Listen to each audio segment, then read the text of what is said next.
भाइयों बहनों, जब से हमारी सरकार बनी है तब से अखबारों में, टीवी में एक चर्चा चल रही है, प्लानिंग कमीशन का क्या होगा। मैं समझता हूं कि जिस समय प्लानिंग कमीशन का जन्म हुआ, योजना आयोग का जन्म हुआ, उस समय की जो स्थितियां थी, उस समय की जो आवश्यकताएं थी, उसके आधार पर उसकी रचना की गई। और पिछले इन वर्षों में योजना आयोग ने अपने तरीके से राष्ट्र के विकास में उचित योगदान किया है। मैं इसका आदर करता हूं, गौरव करता हूं, सम्मान करता हूं, सत्कार करता हूं। लेकिन अब देश की अंदरूनी स्थिति भी बदली हुई है, वैश्विक परिवेश भी बदला हुआ है, आर्थिक गतिविधि का केंद्र सरकारें नहीं रही हैं, उसका दायरा बहुत फैल चुका है। राज्य सरकारें विकास के केंद्र में आ रही है और मैं इसको अच्छी निशानी मानता हूं।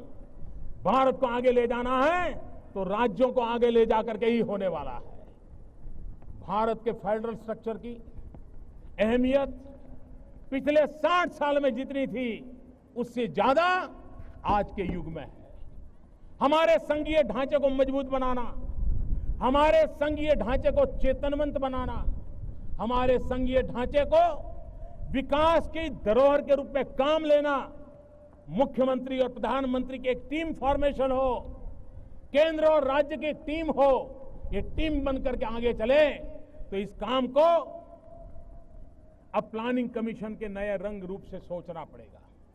और इसलिए लाल किले की प्राचीर से एक बहुत बड़ी चली आ रही पुरानी व्यवस्था में उसका कायाकल्प भी करने की जरूरत है, उसमें बहुत बदलाव करने की आवश्यकता है।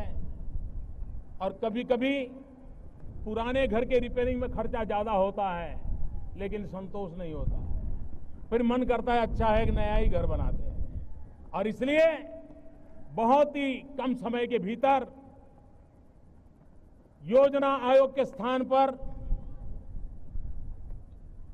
एक क्रिएटिव थिंकिंग के साथ राष्ट्र को आगे ले जाने की दिशा,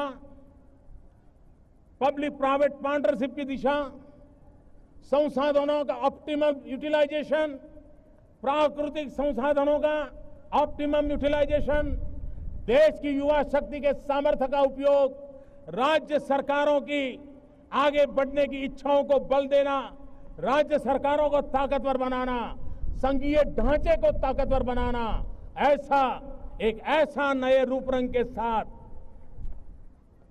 नया शरीर, नई आत्मा के साथ, नई सोच के साथ, नई दिशा के साथ, नए विश्वास के साथ एक नए इंस्टीट्यूशन को हम निर्माण करेंगे। और बहुत ही जल्द योजना आयोग की जगह पर ये नई इंस्टीट्यूट काम करे, उस दिशा में हम आगे बढ़ने वाले हैं।